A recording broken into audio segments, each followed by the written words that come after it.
Okay, everyone, good evening and welcome along. November, here we are, Black Friday. It's pretty exciting. It's great to see so many people here. Thank you very much for coming. It's nice to be back at Brisbane BMW. As you probably already seen, Brisbane BMW, it just so happened that it was serendipitous that they've got the new M3 and M4 on display here.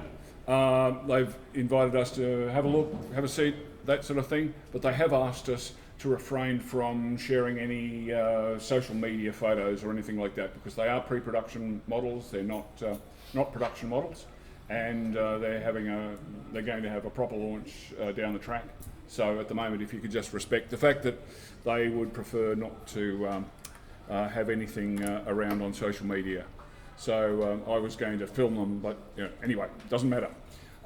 Look, first of all, I'd like to extend a couple of apologies for Brian Palmer and Adam Smith, who can't make it. Are there any other apologies from anyone? Actually, yes. Christine Hastings, I think it is, the president of the Mini Club. Right. She would have liked to come, but they've got another function on today. Christine Murphy. Yeah. Christine Murphy? Yes. Is there anyone else? Apologies? I got a text from John Fairman. He got home late. Right. From John Fairman. Thank work, you. So. Now, we distributed the minutes for the last meeting, which was the annual general meeting, today via email. Would anyone like to, I'd like to pass a motion that they be accepted. Thank you very much. Scotty Weir. Seconded. Yeah. Thank you. Ray. Thank you very much. Now, the fun part of the night, new members. Do we have anyone here who's new member for the first time at our meeting? Oh, excellent. Okay.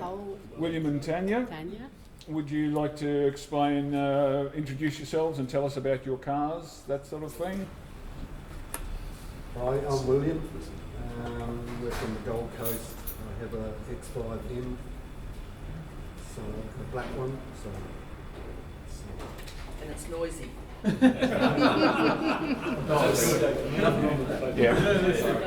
Yeah. Well, thank you very much. Thank you for coming. Thank you for coming up from the Gold Coast. And so please make yourself known to the new members. It's always a bit daunting to come along. So many of us are so familiar with each other, but it tends to be a little bit scary. Alan? Yeah. New member, Alan? Yeah. I spent I'm a motor mechanic by trade. I drive a Z3, and I spent 30 years with Queensland Transport in their vehicle section and vehicle advice, roadworthy scheme, and all those sort of things. I've been retired for 21 years now.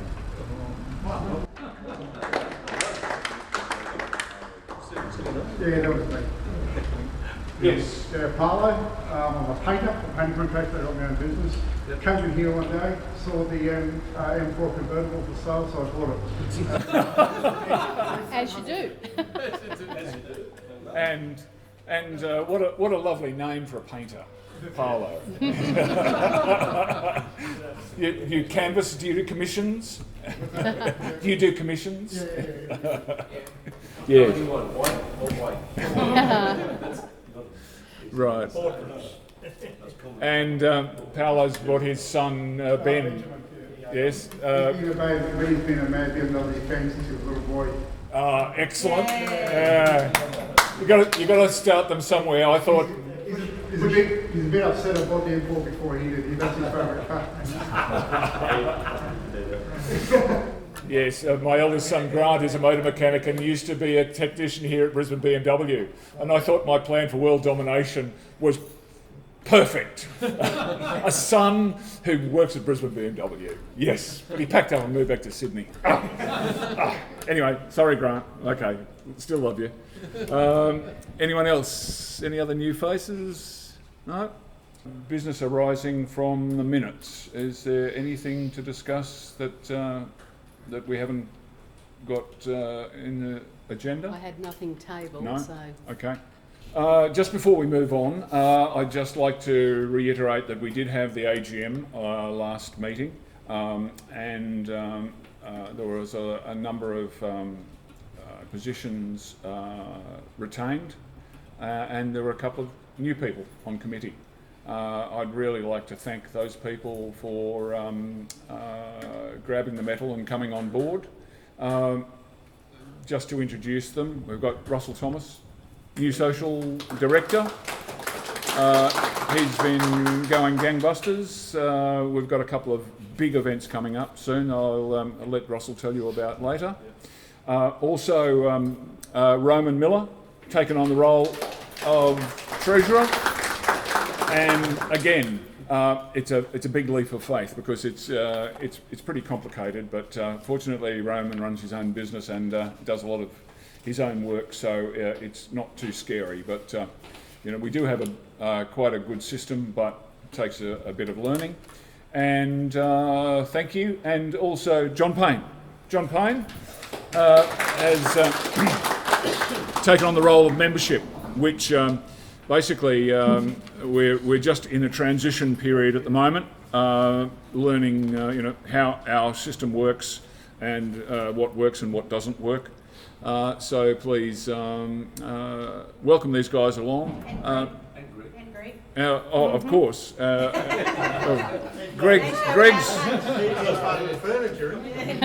Greg's always there. He's so much of a support, I forget that he wasn't on committee. But so Greg's taken on the roles of club captain, drive, and I'm sure that there's something else we've given you. Oh, very nice. Yeah. Doing all those wonderful things. I've been encouraging Greg to take on a role as club captain to MC some events and things, so that you don't have to listen to me all the time, talking. I have to listen to him all the time too. Telling stories. Great good, Leanne. Yeah, That's right. yeah, but you made a vow, didn't you? I'm on stereo. Yes. Anyway, speaking of new committee members, Roman, we have you down here for a treasurer's report. So basically, I know this is probably straight out of left field, but normally what happens is in the past we give a brief précis of where our bank account stands, and then you discuss or bring up any points that you wish to discuss. So at this stage, I think we've been very fortunate. Our membership has been growing. We've been getting lots of members. This motorsport has been oversubscribed, so we've been covering our costs and putting a little bit of money in the kitty as well. Although we've got a couple of big events coming up that we're spending a bit of money, but generally our finances are fantastic. So I think we're in a very, very good position. But one of the things that we as a committee are discussing and like to do is to put back to the club and to the membership, because basically it's all your guys' your money anyway. So we would like to put back. So for example, the upcoming Christmas Gala dinner down the Gold Coast, the club is subsidising that to a great extent. So it's reducing the overall costs substantially for members, and we're picking up all sorts of extra costs to make these events memorable and good fun. So please take advantage of those events when they come up, if you can make it. So thank you. So Roman, unless you have anything else you'd like to discuss or point out, or no, that's fine. I'm sorry. I should have actually discussed this with you, and it's just another thing that went through to the keeper. I didn't actually contemplate it, but But the good thing, he's all set up with the Westpac and Yeah. all the rest of it, That's all so set that's up. all been. That's Wild Apricot is running, so I'm I'm getting into this, so yeah, slowly, but we'll get there. Yes, we have quite a good system, and with the combination of PayPal, Westpac Bank, and Wild Apricot, so much of it is automated. We have a bookkeeper who basically sits in the background and just monitors everything, which works perfectly. Roman has already come up with some ideas to streamline it, which is pretty exciting. So to reduce the amount of manual input that we have to do. So all those sort of things in the background make it easier for us to run the club and keep track of everything. And don't hesitate if you see something going on. Don't stress it. Just give us a call. You know, we're just volunteers trying to do this stuff, and we always have little problems that come up. More than happy to sort them out. But so just don't get stressed, but just let us know if there's something going wrong that you're not comfortable with, or it's confusing or something like that, because you know, half the time it's confusing for us as well. So anyway, Leanne, you're next on the list. Yes. Okay, well, seeing we had the AGM and we had everything, everyone's in their new positions or continuing positions. I've updated the Office of Fair Trade with those details and paid the annual fee. So that has been all processed. But I was talking to one of the ladies today from the OFT, and she's just advising that the process of the application, or not the application, but the renewal is taking a little bit of time because they've all been inundated, because everyone, as you know, they suspended or was able to suspend any of the renewals with COVID because people couldn't hold their AGMs, social distancing and whatever. Now we're able to start doing these things. Clubs and that are getting back into doing the business side of things. So they've got a fair few renewals. But she said if there's anything, if there's no problem, we just get the acknowledgement and then we continue on for the next financial year. So it'll be interesting to see whether they want us to do it, whether they will adjust, and next year we'll be doing it in around about the March, April once again for renewals. But everything's good, so that's the main thing. We've got people, we've got members, and we're registered, so we can continue on. So there we go. That's about it for Secretary. The usual bits and pieces. Yes, I've got some correspondence here, but it's not. We don't do correspondence just at the moment, do we? No. No, sorry. Okay. Speaking of new members, Russell Thomas. You're sitting in the wrong place. All right, how are we, folks? Okay, we've got 3 events to discuss tonight. So we've got our Christmas party gala night and also some rooftop drinks. Now, we're going to be holding these events at the Ridges Gold Coast Airport Hotel, which is just down at Balinga. It's basically adjacent to the arrivals terminal at the airport. It's a brand new hotel. It's only opened in the last 3 weeks. So we're getting a really good opportunity and a good deal at this property to hold our 2 events. So hopefully everyone can come to the events. Is anyone coming from this group? Oh, fantastic. Yeah, excellent. All right, so we'll just run through. So we start the afternoon on the rooftop, which is the 7th floor at the hotel, at the Salty Fox Bar. And that event runs between 4 and 6 p.m. The club will be subsidising all the nibbles. We're going to have trays of tapas, pizzas, canapes, etc. And it's just buy your own drinks for that event. That runs from 4 to 6 p.m. We've also invited the Gold Coast to that event as well. So we've got a capacity of around 100 people on the rooftop, so plenty of capacity there. So come along if you can. It's free to the Club Queensland members, and the Gold Coast members, it's also free. They've actually subsidised that for their members as well. Any questions about the rooftop drinks between 4 and 6? Great. The second event is the Gala dinner and Christmas night, which starts from 7:30 p.m. and that's also at the hotel, but that's on the ground floor of the hotel. The price for that is $55 for the night, and that includes a 3-course dinner, your first round of drinks, so complimentary round of beverages to start with, your 3-course dinner and the entertainment, and that kicks off at 7:30 at night through till 10:30, and it's a retro beach party theme. So get on your wine shirts, your print, your palm prints, whatever you want to wear, dress up, go for it. The only thing we say is no one, including men, are allowed to wear G-strings. Oh, okay? Mankinis are okay. Mankinis. We've got to keep some decorum. So. Why? we might want to be invited back. All right, so that's $55 for members. Now we have got Club Gold Coast also attending that function.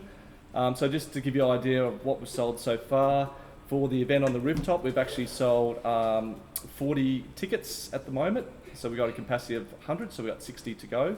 For the actual gala dinner, we've got 80 tickets available. We've actually sold 32 to Club Queensland, 32 to the Gold Coast, and we've got around 10 invited guests possibly coming.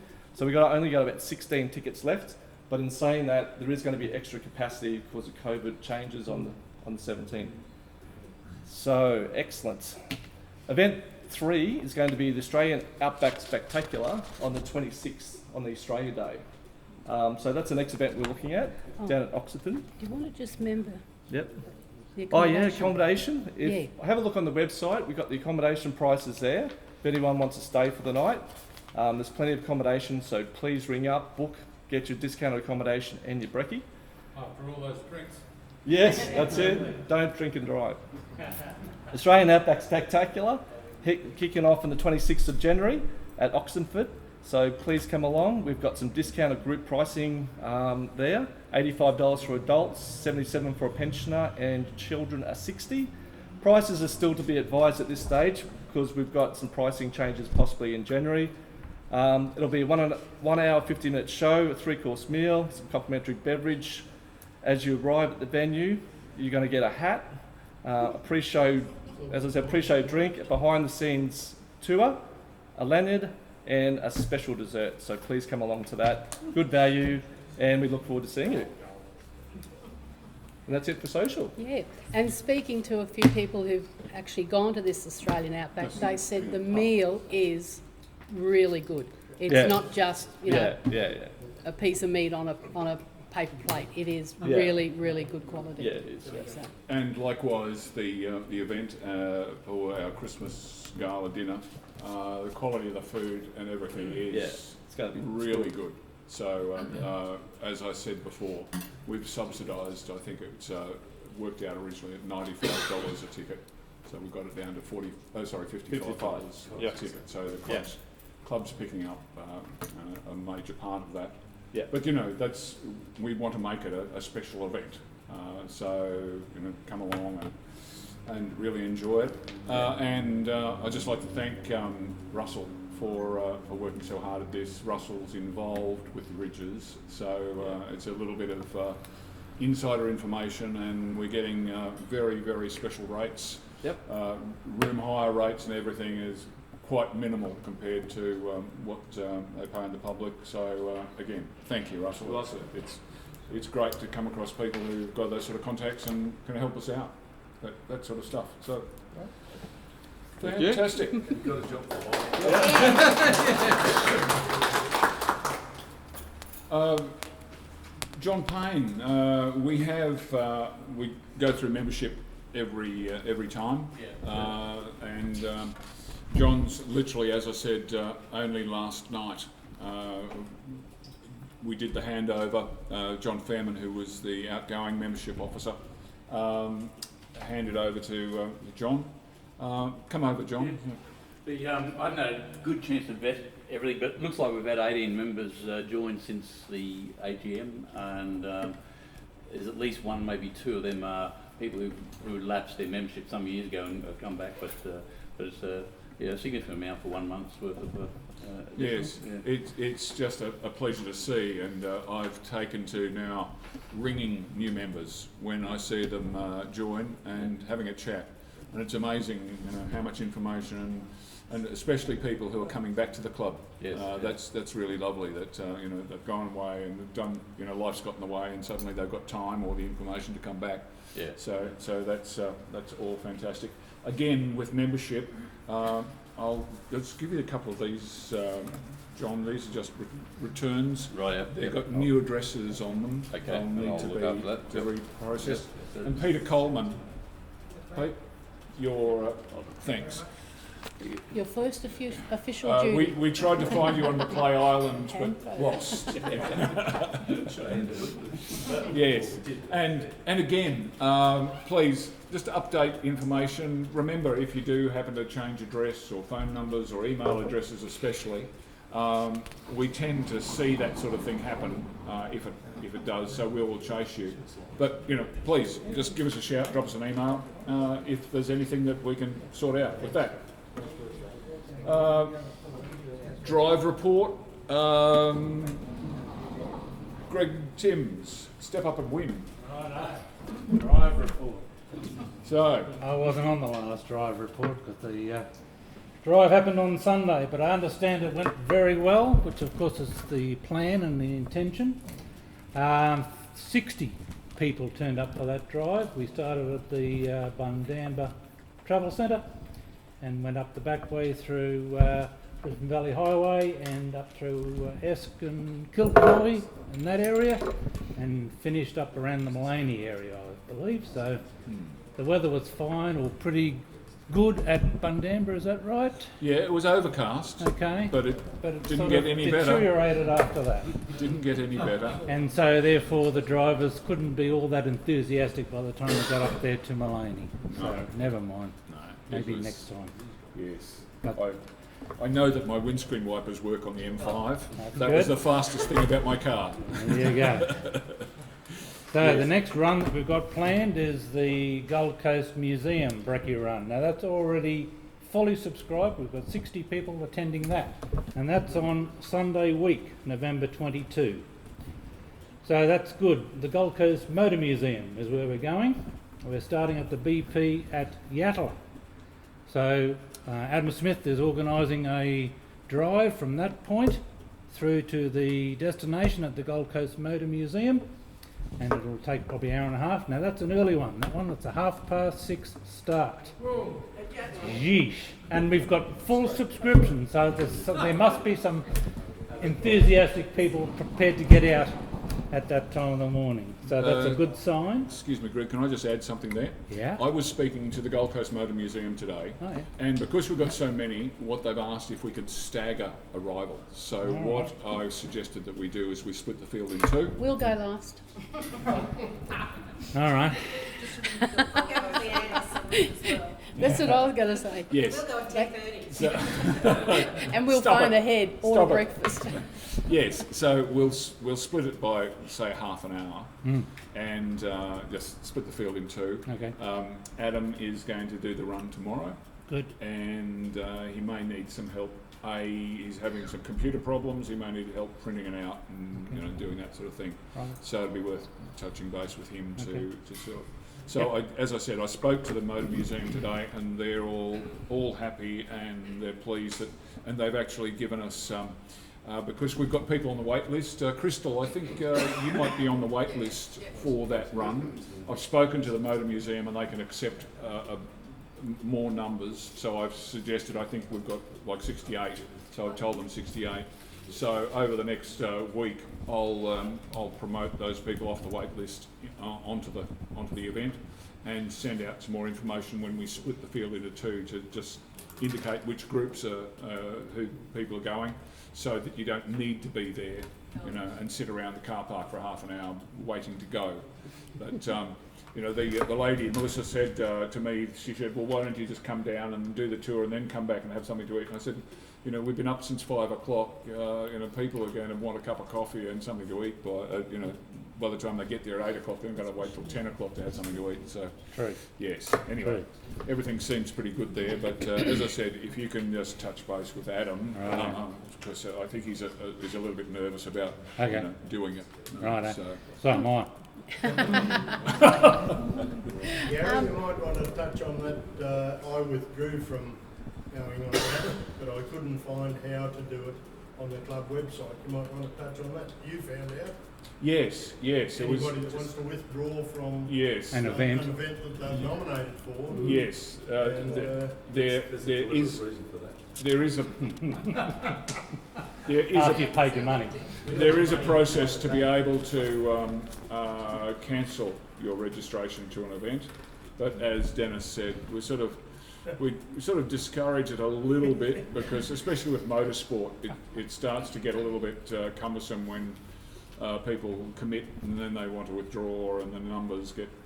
The simple way is, if there is an event that you do want to pull out of, you would have got the notices from the event organiser.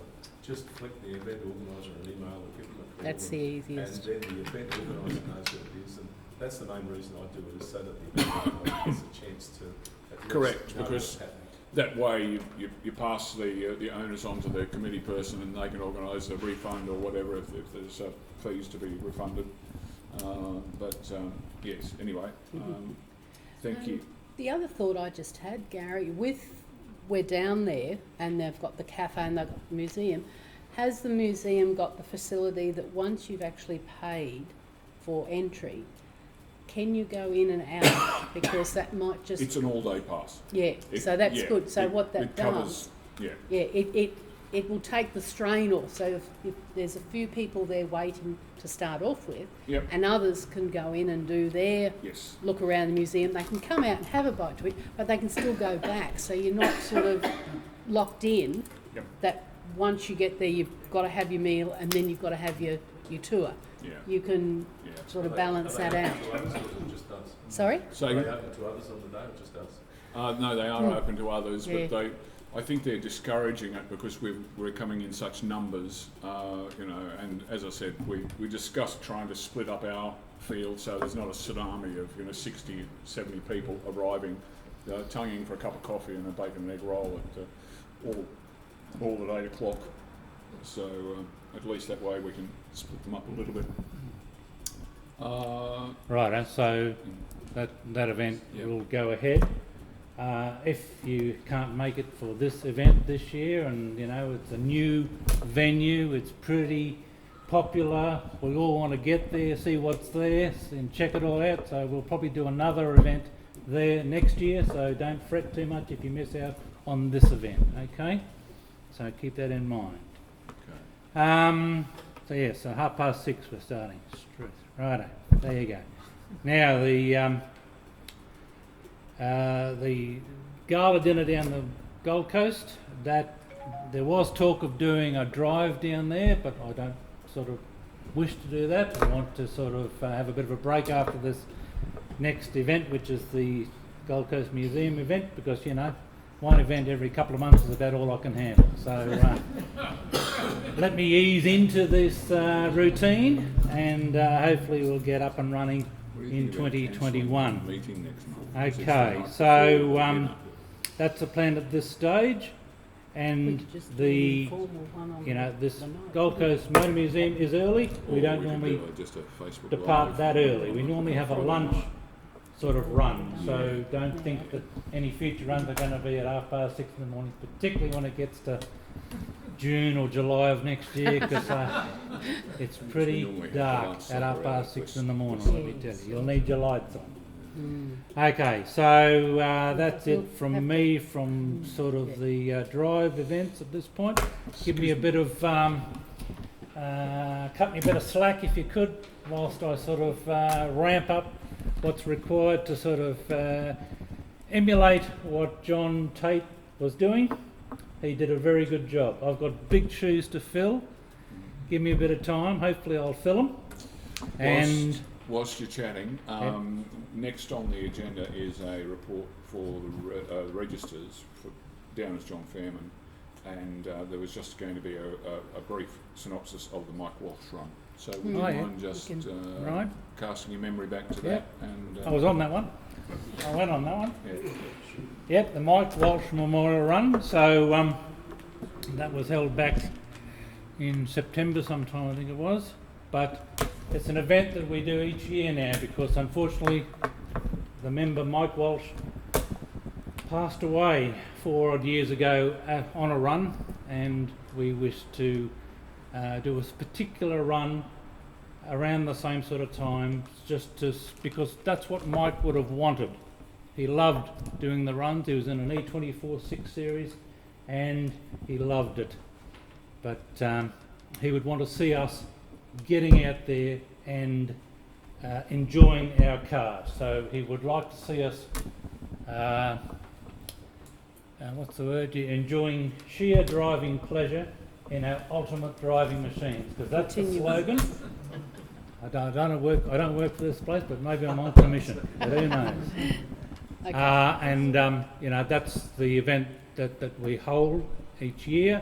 It starts at the Gap, goes up through Mount Nebo, Mount Glorious, down the mountain, through to sort of the Brisbane Valley Highway, up through to Kilcoy, and then hang a right and head back into Woodford, and we have lunch at the Woodford pub. So it was a good drive. That's pretty much the event. It's a great drive, very tight, twisty roads through Nebo and Glorious, let me tell you. So you really have to pay attention, so you don't sort of have any incidences. We don't want any incidences. We want a trouble-free run. Okay, thank you. That's it. Just to explain for especially the new members, when we're talking about registers, basically we have a number of special interest groups. We have the Classic Car Register, the E30 Register, E36 Register, the 6 Series Register, the M Register. So those specific groups of cars normally have a leader, a convener rather, and what we tend to do is, for example, the Mike Walsh run, because Mike Walsh had a beautiful 6 Series, the 6 Series Register look after that run, but it's a whole club event. So that the 6 Series basically normally take pride of place out the front, and off they go, and they're all the pretty pictures, but everyone's invited along.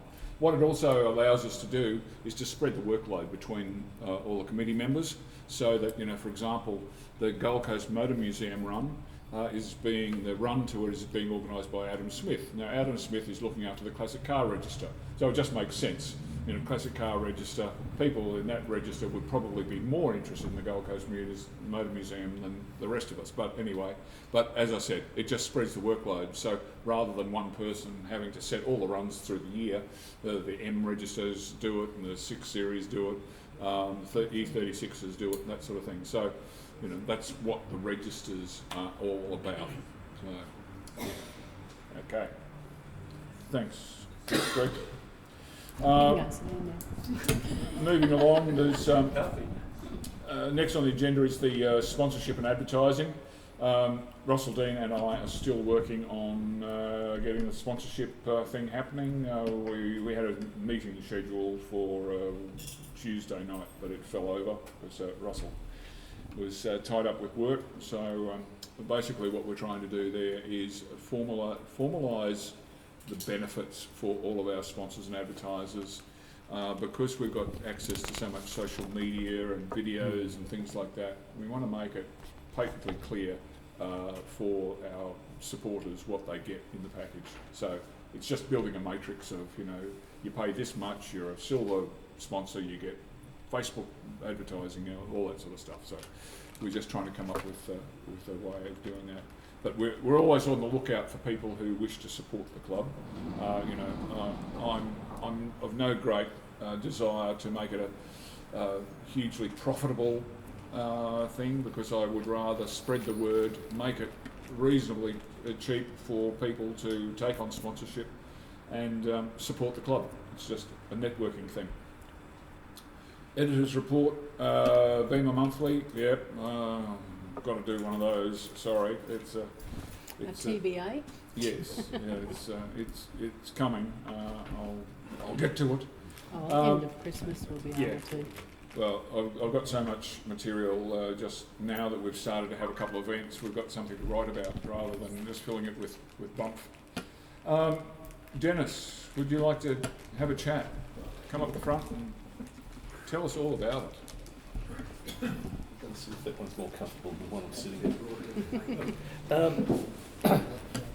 Plenty of upcoming stuff. The response for the track day next Friday has been fantastic. and we're at 48 and closed off, and I'll just look 2 on the wait list at the moment. So a big thank you to everybody that's got involved. We've got some new novices. We've got an interesting new little group that I've made some space for. Gary got a call a little while ago from the new president of the Mini Club, the BMW Minis, and all very keen. And I had a contact with them, and they're keen to come out to the track to do some track with us. So we were very low on space, so I've created some half days for them. So we've got 4 of them members coming out for 2 in the morning, 2 in the afternoon, including Christine, the president, another lady, and their motorsport guy. They actually have a motorsport director, and one of their other members. So we'll have 4 of those. So we've actually got the MX5 guys now, our guys, and Mini Club. So it's getting to the stage that we're going to need bigger track events, I think, or we might have to start staggering them as well. So that's fantastic. As I said, unfortunately, I can't take any more bookings for the day. There's a couple on the wait list now, but our days, as far as spectating, are open to anybody. There's no real COVID restriction numbers for an event like that now, so forget about that. Obviously, I ask you to do the usual distancing thing. So if anybody wants to come out on the day, by all means, there's no charge. We encourage spectators. We also run passenger rides at lunchtime. You don't have to even be a member, but obviously, hopefully showing some interest. So if you want to go for a passenger ride with one of our competent people, we only allow our regular competent people to take passengers. Be there before lunchtime. You will need, these are sprint events for those that don't know. Our track days, we don't do racing as such with the club events at the stage. They are just a sprint event, so there's maximum separations. We don't want people getting too close together with $200,000 BMWs.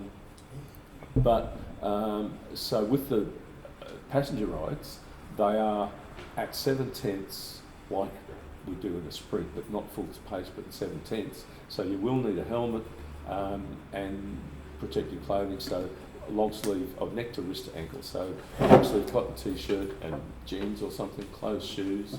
You will need a helmet. If you don't have a helmet and you want to come out for a passenger ride, we'll always find one to lend you. You don't have to go and get one. But by all means, if anybody wants to come out on the day and be there before lunch, because there is some paperwork to do, and we'll get you a few laps around the track at lunchtime, which is a great way to just experience the track by somebody who knows what they're doing at a more acceptable, quite a good pace, but still full-on pace. And it might give you the idea of whether or not you want to come and have a go yourself. In that, we no longer can do in-car instructing at track days through various insurance reasons. We just can't get the insurance unless you're a qualified training company.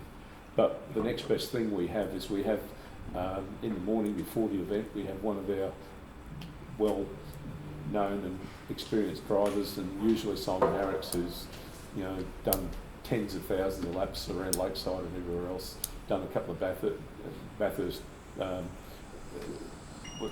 1000s and certainly serious driver.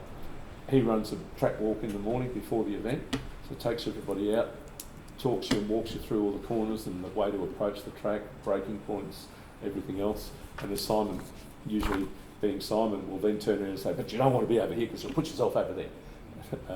So he'll let you know where you shouldn't be as well. But they're a great way to learn the finesse of the track, and not just that track, whatever track we're at, we'll always try and do that. And even if you're not actually participating in the day, but would like to come out, by all means come and do the track walk, but you just got to be there at 8 o'clock in the morning.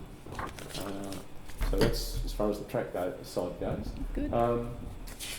There's one event before that, which isn't actually under the motorsport umbrella. There's an ICC Interclub Challenge event on this Sunday. It's on the website. Unfortunately, we haven't got details on it fairly recently. That's the last event for the Interclub Challenge, which is a group of other car clubs around Brisbane that do different various sort of motorsport events, and it's a way for some of us to go and experience other events without actually having to worry about organising it. Is it Lakeside? What? The ICC? No, it's a navigation run. No, So but it's a where's it held? Where's it held? It's being run by the MR2 Club. The details are on their website. It's starting somewhere on the south side and finishing there as well. So there's a couple of hours of navigation and like Gary's... so it's a nav run. Yeah, right. so it's like Gary's observation run, like that, but it will run a little bit stricter, so there'll be time periods, so there's no... if you're going too fast, you'll get penalised for things like that. But that's up on the website. If you are interested in that, there's a link on our website to the MR2 site. Unfortunately, I won't be able to go.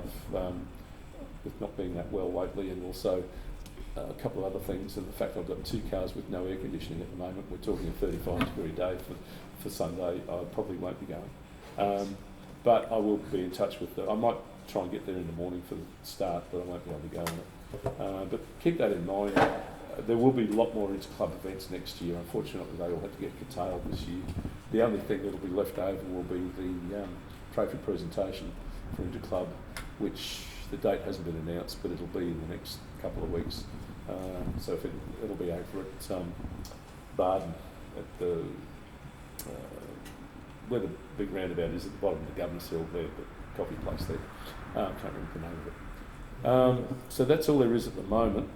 I will try and get another skid pan in before the end of the year. They're always popular. I will make some inquiries tomorrow about finding a date. There's only a couple of dates in our calendar that are available anyway. So we'll see if we can sneak in another skid pan before the end of the year. They're always good fun. For those that don't know, we do skid pan training sessions out of the Mount Cotton skid pan. They're basically a great way to have fun and let off some steam, but they're also a training event where it's a very short concrete circuit there. It takes 2 cars at a time. It's got a watering system on there, and plus we put some diesel on it to make it nice and slippery. And the idea is to get the car out of shape, realise how to control it, and we do it with an instructing company, so they provide Safe Drive.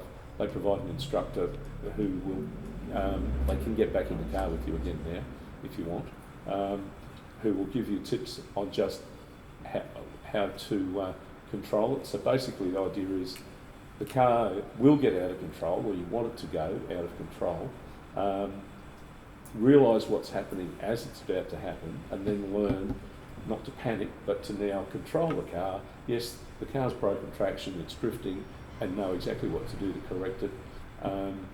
And you might want to hold that drift around the track for a little while. Technically, we're not there drifting, we're instructing and learning, but we do have a few that manage to often complete a loop around the circuit. We only take 14 people. We run 5 or 6 minute sessions, 2 cars at a time. We run a few runs one way, and then halfway through the morning or afternoon, whatever the session is, we'll reverse direction on the pan, so all the corners now change completely. Doesn't hurt your car. It gets dirty, it needs a good wash after, but they're a really good learning tool for anyone that's a newer driver, P-platers, to learn how to control your car and how to feel and realise when it is about to let go. Could seriously save you from a major accident. I had a situation a few years ago now, out of the blue, and it's realised then that all the training we do sits there in the background in your mind until it's necessary, and it just clicked in. I was out near Springfield, late afternoon, 5:30, heading to a Christmas party, about a mile past the Ryan Shopping Centre. All of a sudden the car in front of me swerved for some unknown reason. I didn't know why. I was doing 100 in the 100 zone. Then realised that he'd swerved because the kangaroo had just landed in front of him, behind him, or it landed in front of him and he swerved around it. I had no choice but to take it out. And the decision sort of was, I don't want it coming through the windscreen, so I went right. cleaned up the thing. The roof went up over the roof of the car and wrote the car off. I then realised I was on the wrong side of the road, about to have a head-on collision with the four-wheel drive coming at me at 100k. And it literally, the whole thing went into slow motion. And it was swerve, swerve, swerve. The four-wheel drive went past the car and took the side mirror off the car. And I can still see the whole thing now in slow motion. And as I said, it just went into slow motion, and I don't even know how I reacted, I just did. And from when the car landed to the whole thing is about 3 seconds. So it can literally save your life. Okay. Anyway, so Thanks, cool, Dennis. sorry about that. I should have given you 5 minutes.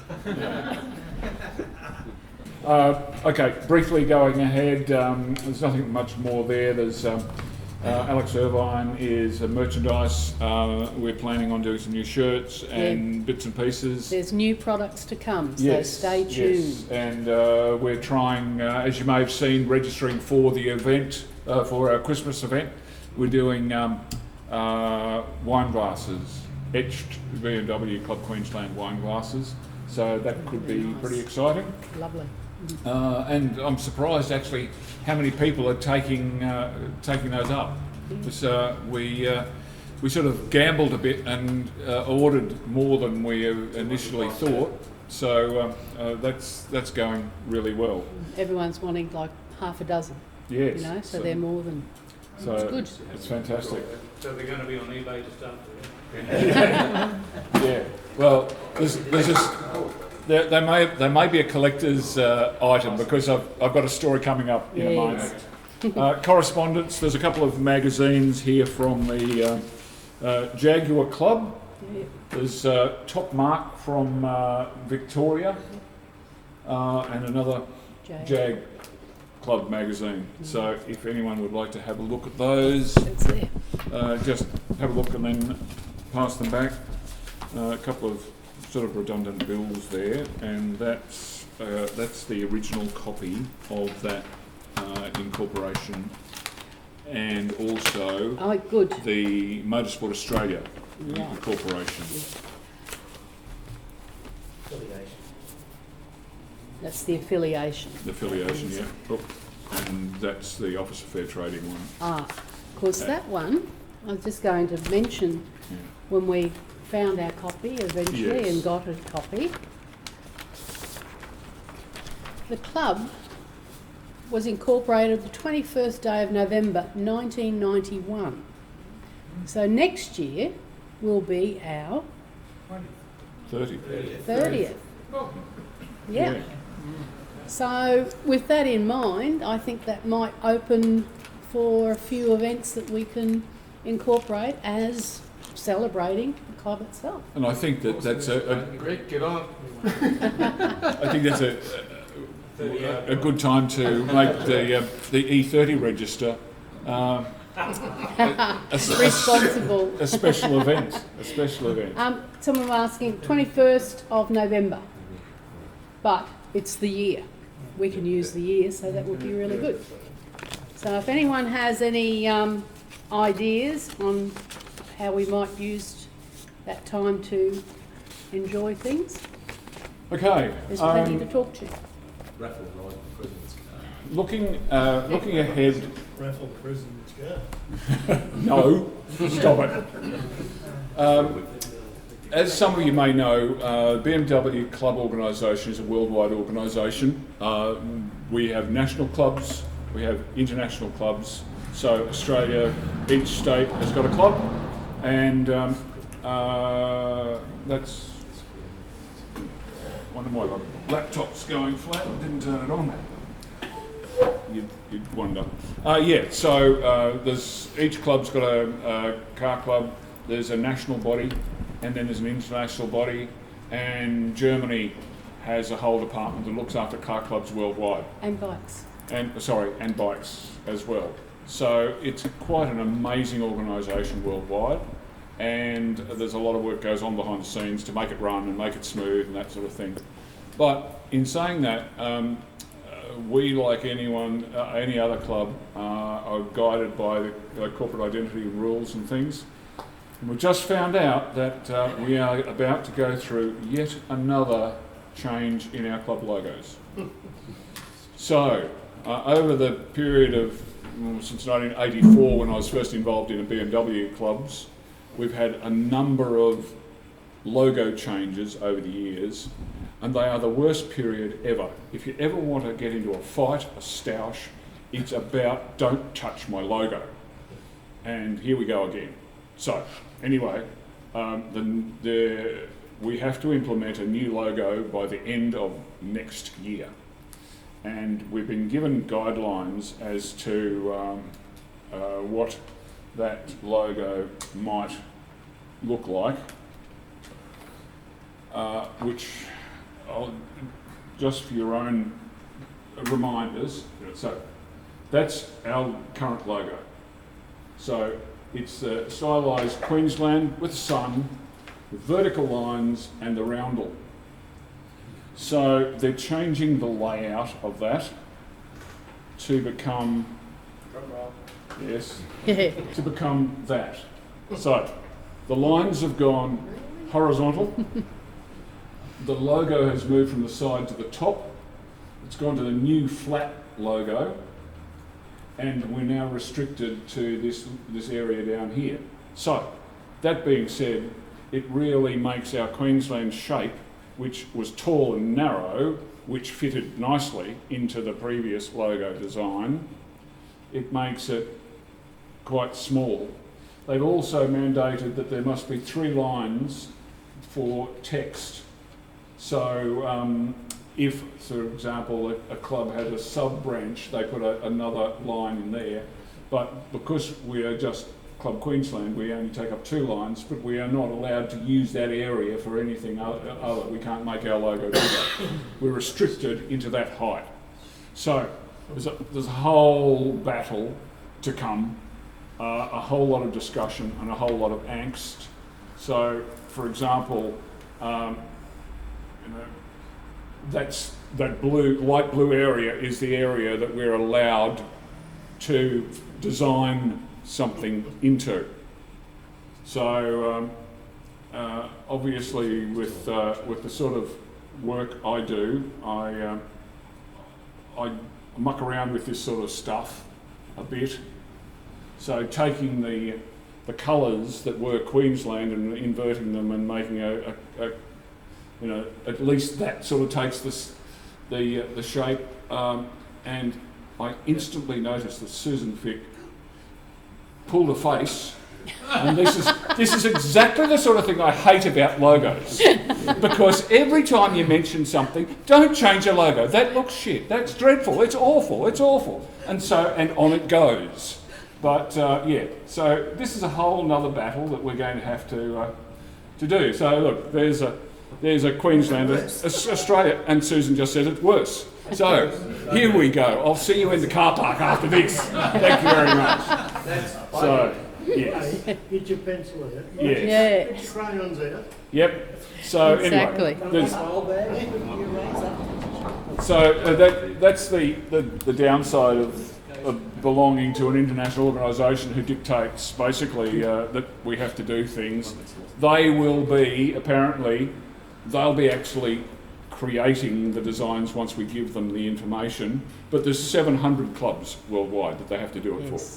So it's going to be painful, it's going to be tiresome, it's going to be tedious, and it's going to be drawn out. But having said that, last time Australia was the first of all the umbrellas to get all of our logos done, submitted and approved for the world. Yeah. So, What's the reason they're doing it? Sorry? What is the reason? well, I don't need a reason. it's Well, corporate. Yeah, It's corporate. It's corporate. They've changed the logo. So in other words, it used to be the rounded 3D logo. Now they've gone very flat, and what they've decided to do is to revisit the whole look, instead of just changing the roundel from the 3D to the flat one, they've decided to change it around. And I think they didn't like the fact that it gave us the opportunity, depending on the shape of your design, you could actually have a wider logo that's right. the width of the logo was guided by the width of the text. You know, BMW Club Queensland is that long, so we could extend it that way, and then that was the width of the logo. But because clubs are different, and some are short and some are long, they've now fixed that aspect ratio, and you have to get your name into either 2 or 3 lines in that aspect ratio. So, you know, someone's gone to university and done an arts degree and a marketing degree, and they've decided that you know, this is the new way.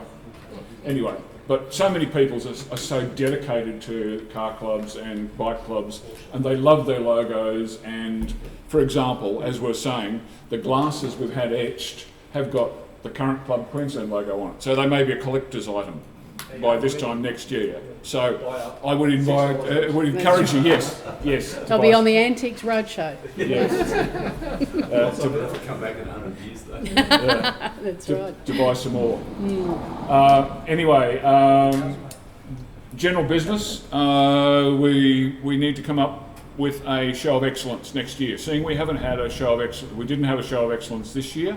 What we would like to do is have one very, very early on next year and start the year off with a bang. And what we would like to do is take the encouragement we're getting from Club Mini to do a joint event.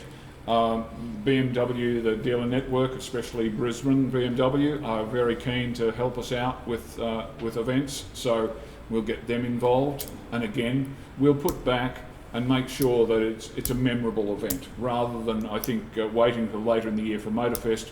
We'll put on our own event somewhere nice, a nice location, nice lunch, that sort of thing, and make it special. But I'd like to do that very early on in the year to kick the year off, to make that happen.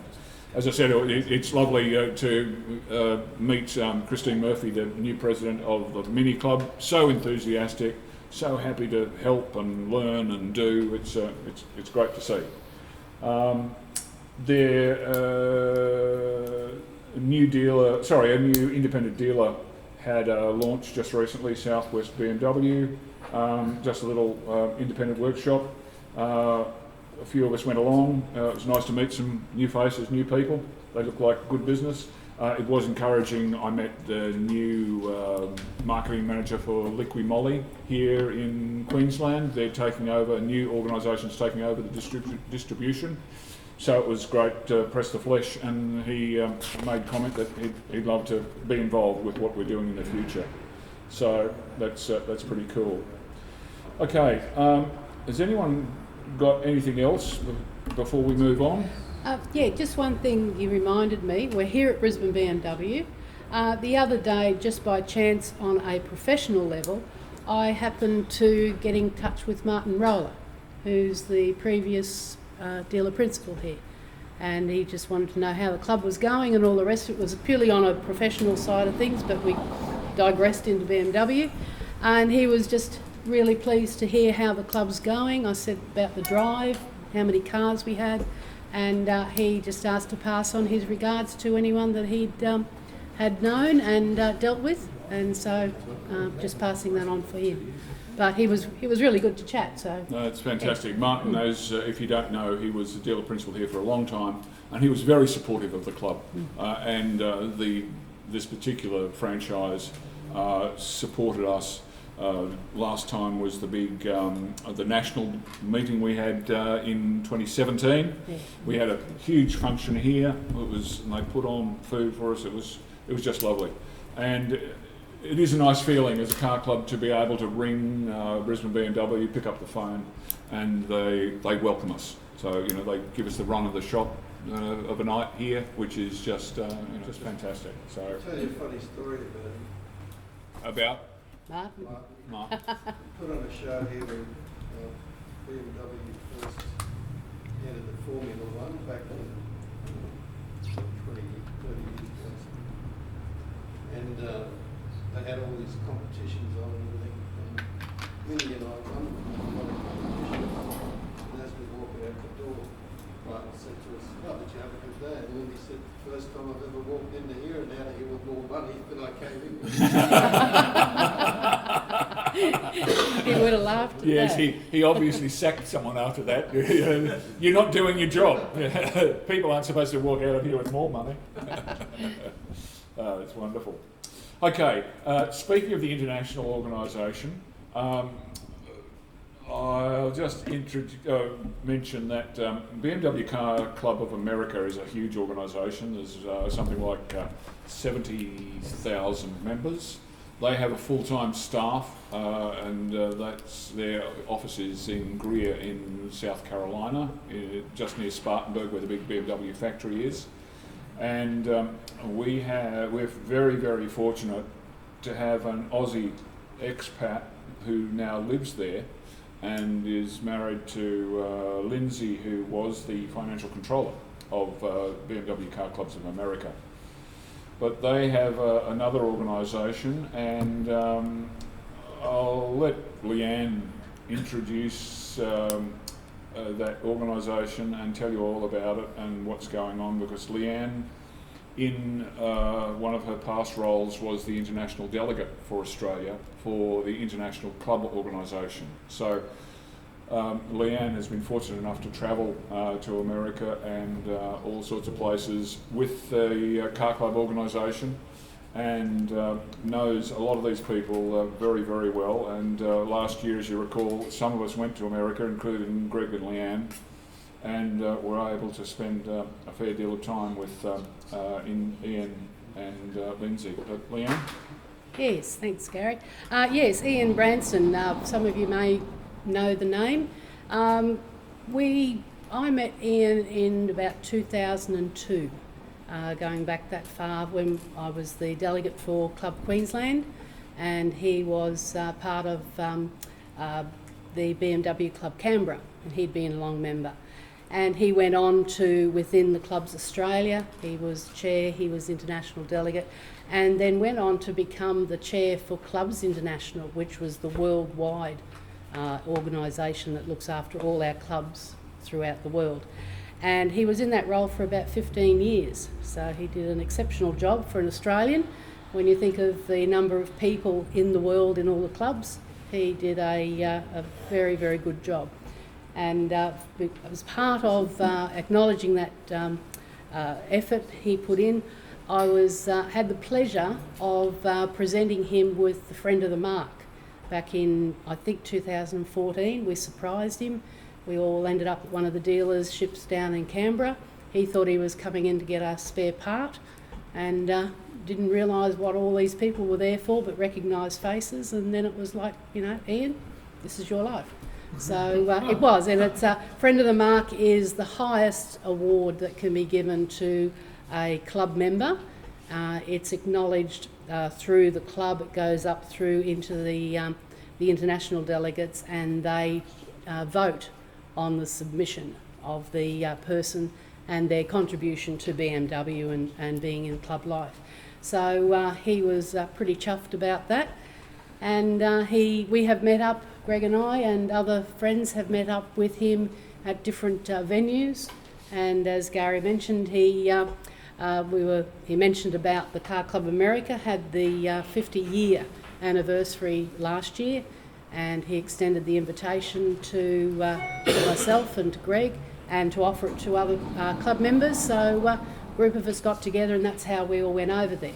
So he has stepped down from the Clubs International scene, but he is on the board of the CCA Foundation. Now, they have their own premises, they have their own collection of cars, and they also have club members who loan the cars to the foundation, and they change their exhibits. So with the COVID and everything, Zoom has become a pretty good sort of form of communication.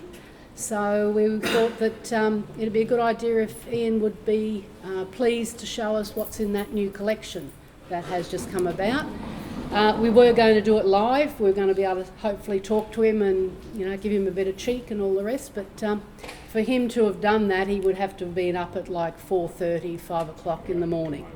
So it didn't work along those lines. So with Gary's guidance, they used the good old iPhone, made a few short introductions and talking about cars, photos and that, and then he sent that all through to Gary, and Gary's done his magic, and we're going to have a short presentation on the Car Club America and Ian Branston, so I'm sure you'll enjoy it. It is very interesting.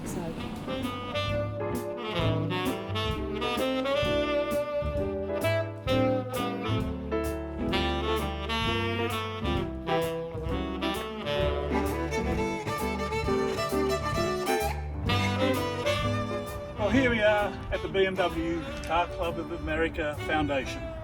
What we're going to do, I'm going to take you inside and have a look through the Genesis exhibition. But first of all, I'll introduce myself. I'm a lifetime member of the BMW Car Club of Canberra, been a member there since '85, been a member of CCA over here since '95. Before that, I was also the International Council delegate from Australia for 16 years, the last 10 years up until 2013 as chairman. I moved over here in 2013 and been a volunteer at the car club here at the foundation.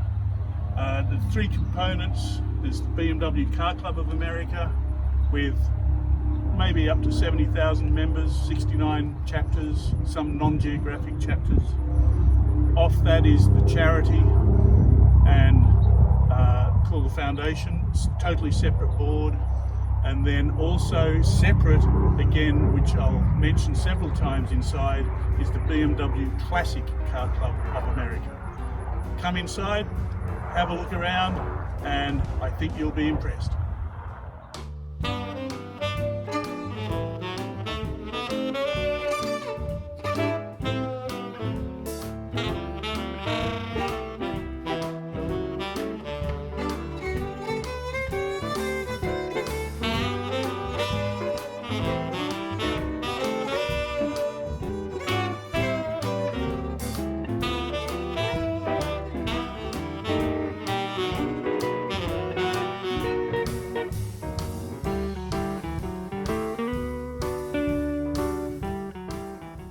Okay, so the best place to start is with the earliest car that we have in the collection.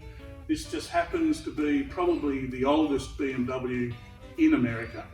It's the Dixie that started it all off, as you all know. I'm not going to try and reinvent the history of BMW for you, but another technical details you can always get from the QR code if you visit the site. But the Dixie here moves on from the earliest car to the 309, a four-cylinder, and this has a fantastic story if you wish to listen to it online.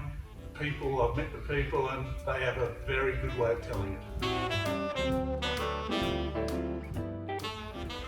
We move now onto these beautiful roadsters. This being the 1934 315/1 of Dirk de Gruen. He's the president of the BMW Classic Car Club of America, also their editor. And this moves on to the 1936 319/1. This one's owned by the BMW dealership in Plano, Texas. And again, another example from Dirk de Gruen. We have his beautiful 328, and guess what? He actually drives that. That competed in 2017 Mille Miglia in Italy, and I think he's still smiling. We move on from the sports cars or the sports roadsters. We come to some beautiful cabriolets. This black one, very, very rare, a four-door cabriolet from 1940, a 335. And then this one, gorgeous. The colour contrast is fantastic.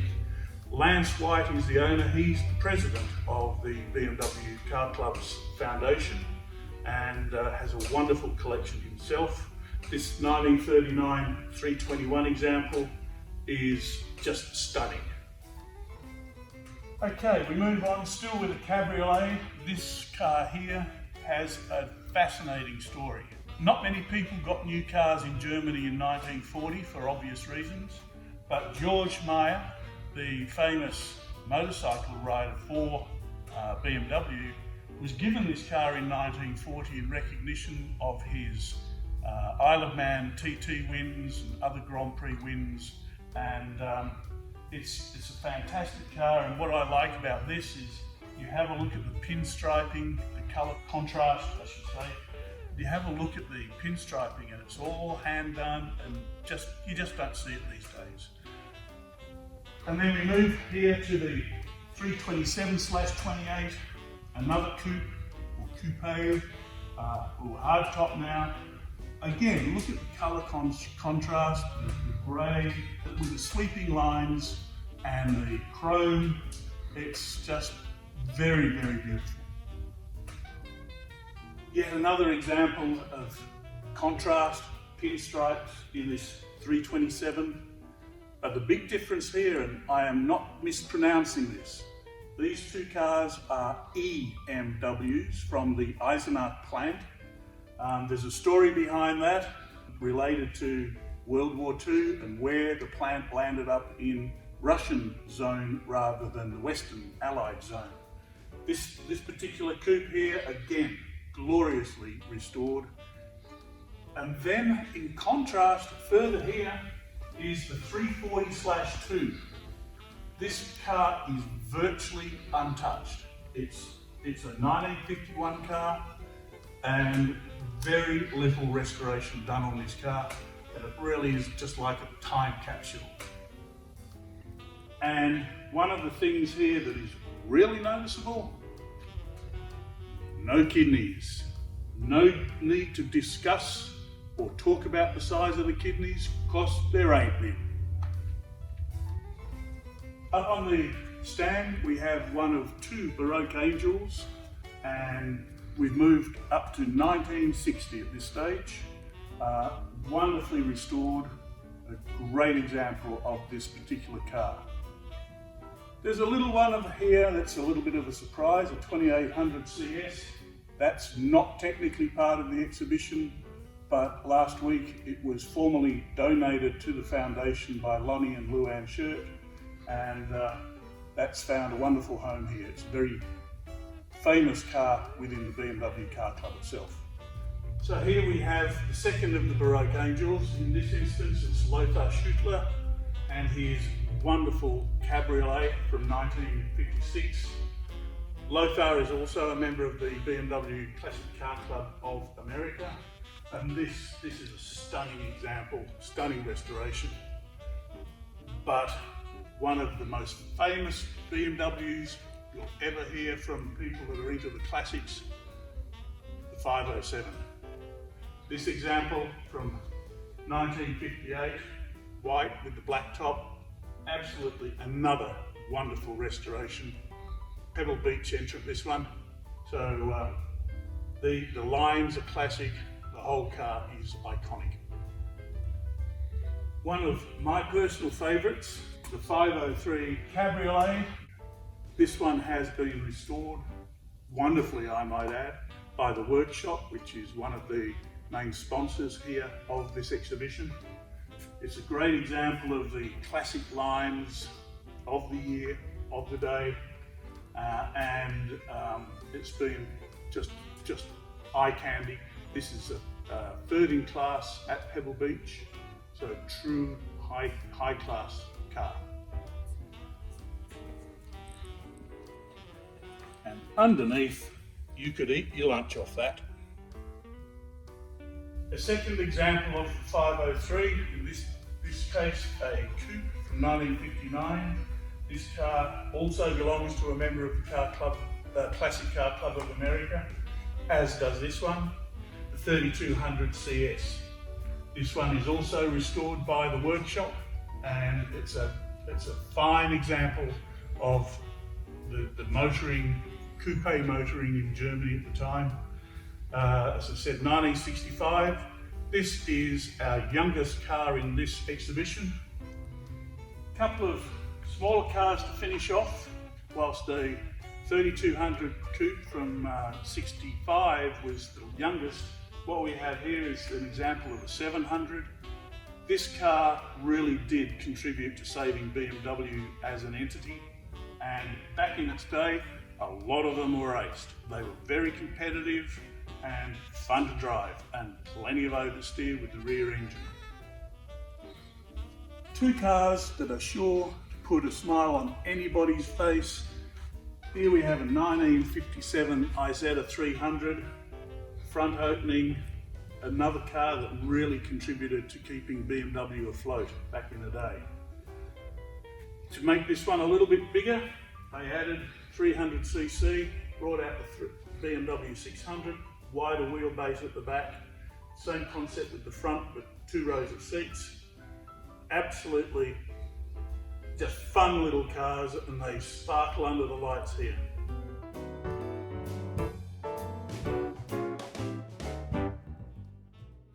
This one of the motorbikes I have a little story about. I must admit I know very little about motorcycles. This one is quite unique. Sidecar, it's got a differential, the rear wheel drives also this wheel. This is a 1943 example. Also the spare tyre, that fits all three, very much a utility.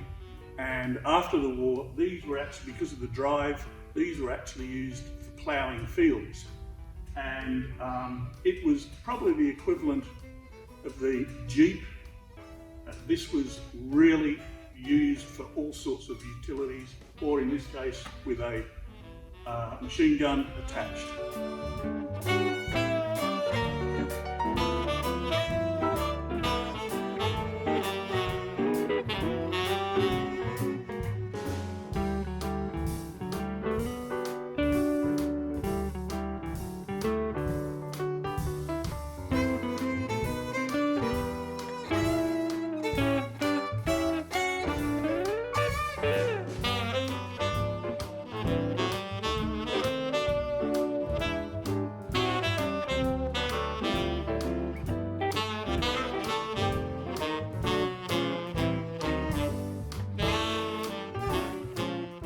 And that brings us back to the beginning, the Dixie.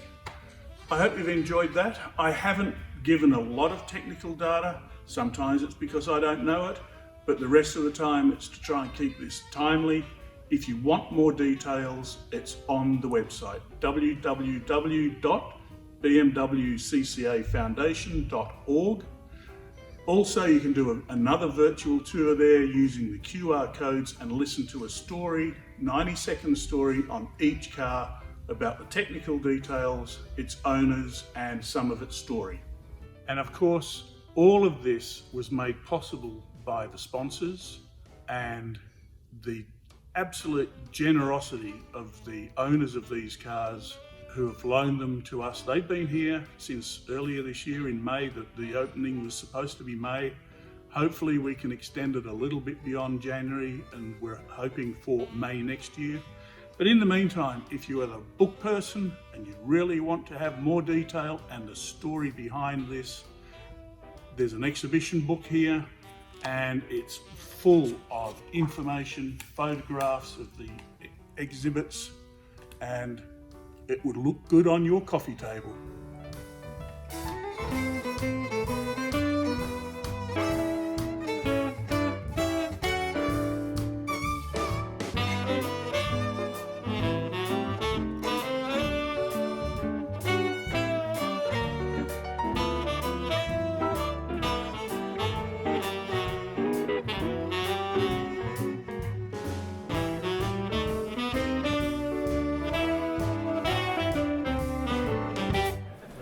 And I must say that collection there was nothing we saw when we were there in October last year. What they do is they rotate, and as you see, it's the club members who own those cars. And the one that was donated to the club was with people that we met when we were over there. He actually was awarded a Friend of the Mark as part of the celebrations at CCA at the time, so he's very much been in the clubs for a long time. And Brano, when I suggested this to him, he was quite excited about the fact to be able to show a little bit more of what he has, you know, in his new life, new wife, and he's enjoying it immensely. So we will say thank you very much to him when he's gone to the efforts. Thanks, Brenna. Yeah. We'll send it across. Love your work. But yeah, so Brenna was actually quite interested to hear feedback on what we thought. He was very keen to do something like that, and it's great to help out. But you know, the enthusiasm is just astounding, and of course the number of people over there and that sort of thing. We were fortunate, as Leanne was saying, when we were there, they had the concourse. They shut off the main street of Greenville, and the cars there were just incredible, just amazing. But anyway, really was a very special thing. Okay, well, that's about it. Yeah, the only thing I will mention is I'd like to encourage everyone, if you're wanting to come along to our Christmas dinner and gala and that, please do. We are something along those lines. We might have a little bit of a tease for you associated with Germany. So that's all I'll say. It's nothing's definite, but hopefully by December they will have lesser restrictions, and then if that's the case, we hope to possibly have something very special. So obviously BMW related. So hey? Nudge, nudge, wink, wink. So But, yeah, so thank you everyone for coming.